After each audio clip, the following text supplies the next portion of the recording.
मैं बात करूंगा कि मैंने क्या इंग्लिश की स्ट्रेटजी अपनाई, है ना। मेरी इंग्लिश की स्ट्रेटजी जिससे कि मुझे स्कोर मिला है 135 आउट ऑफ 135, है ना, फुल मार्क्स मुझे मिले हैं।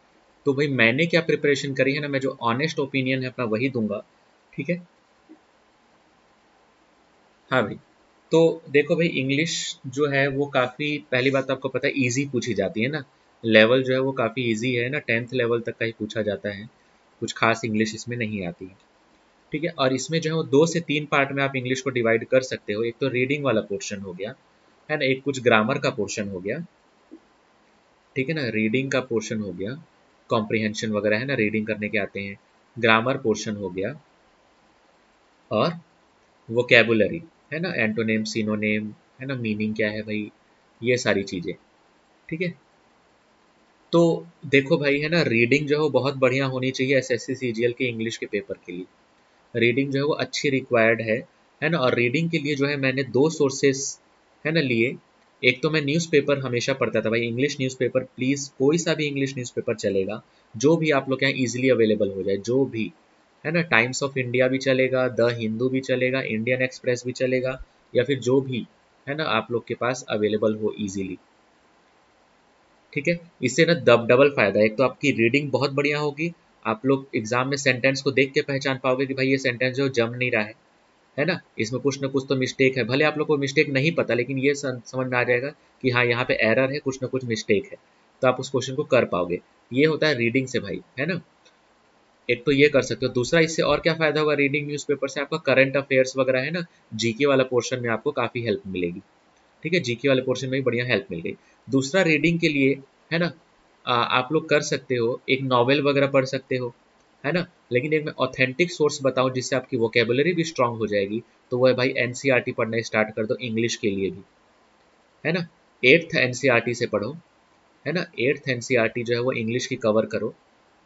क्या करना है भाई आप लोग को, स्टोरी तो पढ़ो ही, है ना, क्योंकि उससे रीडिंग हैबिट तो डेवलप होगी ही, है ना। और ये ऑथेंटिकेट सोर्स है, तो इसमें आप लोग को एक भी मिस्टेक नहीं मिलेगी। अदरवाइज नॉवल वगैरह पढ़ोगे, है ना, राइटर की मिस्टेक्स रहती हैं। दूसरा, यहाँ पे ना साइड में वोकेबुलरी वर्ड्स होते हैं, वो वर्ड्स ऐसे हैं भाई, है ना, जो कि सबसे ज़्यादा कॉमन यूज्ड हैं, और एसएससी भी उन्हीं वर्ड्स वगैरह में से ज़्यादा पूछेगा, है ना। आप लोग सोचोगे मैं 1000 वर्ड्स प्रिपेयर कर ले रहा हूँ वोकेबुलरी में से, तो 1000 में से भाई 100 ही याद रहेंगे आप लोग को। और इस एनसीईआरटी वगैरह में से अगर आप 100 या 150 वर्ड्स भी प्रिपेयर करोगे, तो वो 100-150 वर्ड जो वो सबसे ज़्यादा काम के हैं आप लोग के, ठीक है। फालतू के वर्ड्स अपने को नहीं करने हैं, फालतू के वर्ड्स कोई नहीं कर पाएगा, है ना, आप तो क्या करोगे, ठीक है। तो एक दो क्वेश्चन तो ऐसा ही आएगा ही जो बहुत ज़्यादा लक बेस्ड रहेगा, लग गया तो लग गया, नहीं तो गए, ठीक है, नहीं तो छोड़ना ही पड़ेगा। तो कोई दिक्कत नहीं भाई, 131 आ जाएगा, है ना, वो भी बहुत अच्छे नंबर है ना, बजाय इसके कि मैं 1000 वर्ड, है ना, वोकेबुलरी करूँ, ठीक है। तो 8th एनसीईआरटी से स्टार्ट करो, फिर 9th एनसीईआरटी में जाओ, अगर टाइम बचता है आप लोग के लिए, है ना भाई। ये जो मेरी स्ट्रेटजी मेनली 2026 वालों के लिए है, क्योंकि ये अगर किसी की रीडिंग हैबिट अभी ठीक नहीं है, तो अगर रीडिंग बढ़िया है तो आप ये सब अवॉइड कर सकते हो, ये सब हटा सकते हो, times of India, Hindu, NCERT वगैरह, ठीक है। हाँ, बस वोकेबुलरी के लिए आप लोग एनसीईआरटी एक बार रेफर कर सकते हो, ठीक है। तो ये जो है मेजर सोर्स हो गया रीडिंग के लिए। तीसरा और क्या हो सकता है भाई, प्रीवियस ईयर क्वेश्चन, है ना।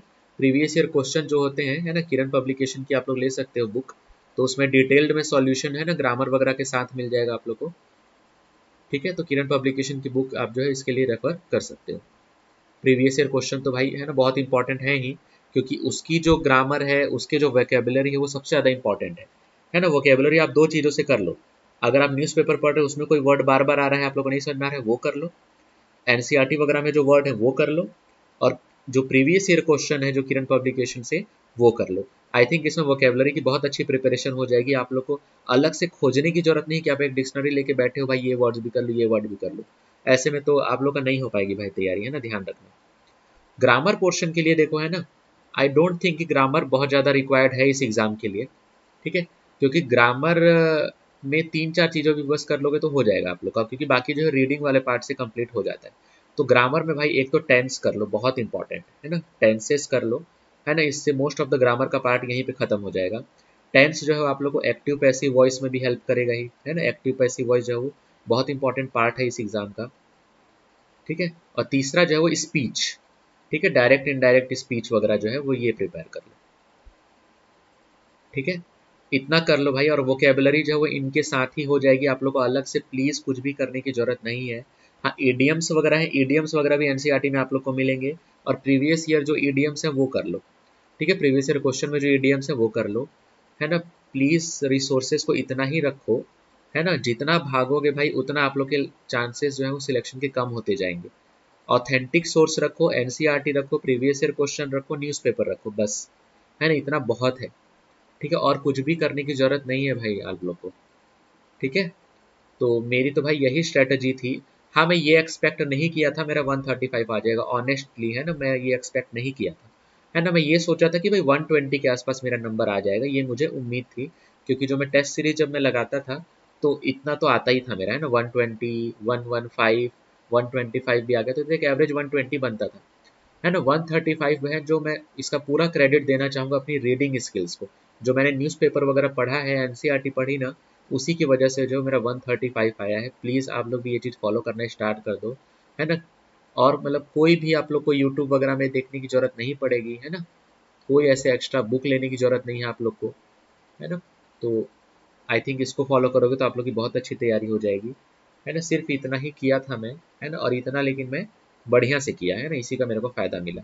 और जबकि मैं हिंदी मीडियम का स्टूडेंट रहा हूँ, ध्यान रखना भाई, है ना। क्लास 12th तक, है ना, मैंने हिंदी मीडियम से पढ़ाई करी है।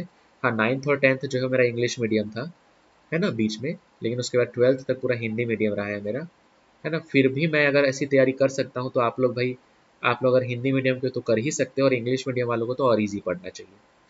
ठीक है, थैंक यू। तो चैनल को सब्सक्राइब करें ज़्यादा।